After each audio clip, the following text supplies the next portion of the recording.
What could a person expect if they came to a Right Riches class with you guys? One of the key things that we approach Right Riches for you with is looking at things from the viewpoint of being the conscious leader of your own life. Like, what does that mean? What does being a conscious leader look like in your own life? And what are the tools and the ways you can look at stuff that actually invite Right Riches with you being the conscious leader in your own life? And one of the things that is really quite interesting is because both Chutisa and I have come from the most senior levels in the corporate world. And we still work with the most senior levels in the corporate world, so that we know what it's like in our own life. We know what it's like with our friends who are not senior levels in the corporate world, but we also know what it's like at that, what most people put on a pedestal, which is the corporate senior executives, board members, chairs of boards, those sorts of things. And the insight that we've gained, the awareness that we've gained over the last 15 years is that in the end, it's just about the people. And if people have limitations, then it's those limitations that will actually dictate how they choose to live their life and be the leader in their life and or their organisation. We know what it would take to employ this reality to work for us.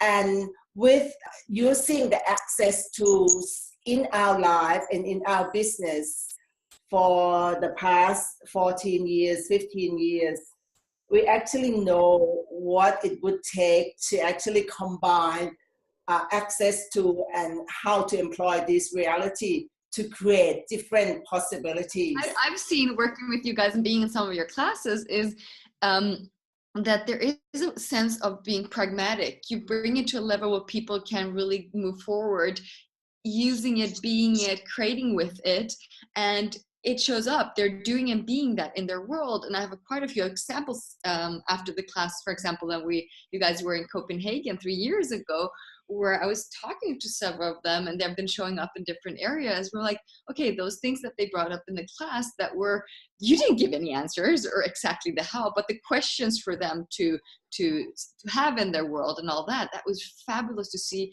how they implemented that in their life. And for them personally, it got easier for them to really go for it.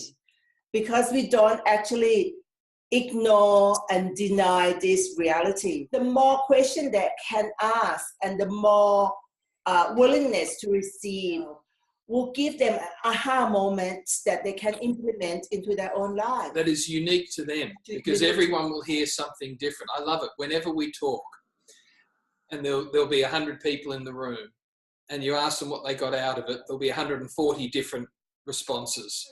What I really, really love about creating with you, having a conversation with you, and also being in a class with you, is that the conversation is constantly inviting to this different space that is bringing up the questions for you in your universe you didn't know that you could have asked before. But it's not your questions, it's my questions that is coming up based on the conversation that is actually creating that I'm starting to become both the questionnaire and the leader of what I want to create in my life. Not based on what you think I should ask me so I could create the life that you see is the best for me. That's really the enormous gift that you have been in my life. One of the things that we want to do and that we've been asked to do is to run a class on bringing consciousness to business. And this is exactly what we'll be talking about, is in terms of how do we use the access tools. And what we'll be doing there is to help people destroy the limitations that they've already put in place, that they know what business is, that they can't bring consciousness to it, or that they so desperately want to. But we can show them how it can be done in their own way that people are actually willing to receive, because we live and breathe it every day. We use the same way of being and the same question with our very mainstream job, like strategic planning process. How much more mainstream is strategic planning? Oh, risk management. and risk management. And, but what we do is we destroy and uncreate the traditional, conventional way of doing strategic planning. Most people will spend days doing strategic planning and come up, and they will give you the answer and the conclusion that you're supposed to have. And with us in strategic planning, we do strategic awareness. Strategic awareness is about what's going on out there. How would this apply to you and your organization? And what can you do about it? Any good leader or any good organization need to be aware of what's going on out there in the world. If you're not aware of what's going on out there in the world, how are you going to create and have a conversation with the future? Right? One of the things that we want to explore with that is, so what do we mean by these sorts of conversations? And what has the future got to do with it? Well, it's got everything to do with it.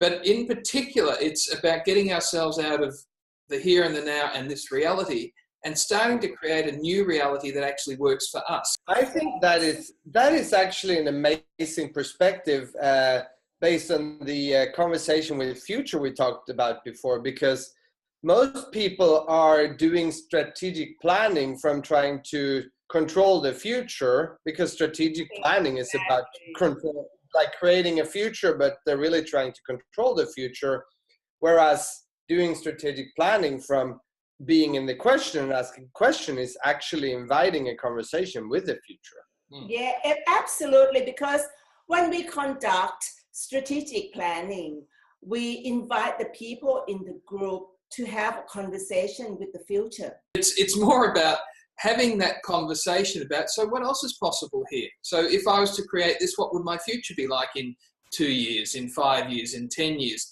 Those sorts of conversations we can have right now, but they're actually conversations with the future rather than trying to create from the past. So when we're talking about conversations with the future, we're talking about what if we're able to actually be aware of the threads of what the future might be. And we do forecasting the possibilities, not forecasting the future, forecasting possibilities. So we look at, what else is possible. In this room, they call it scenario planning. We actually make it so that it's possibility casting and enable people to have conversations with the future and trick them into thinking that it's something that they've always done.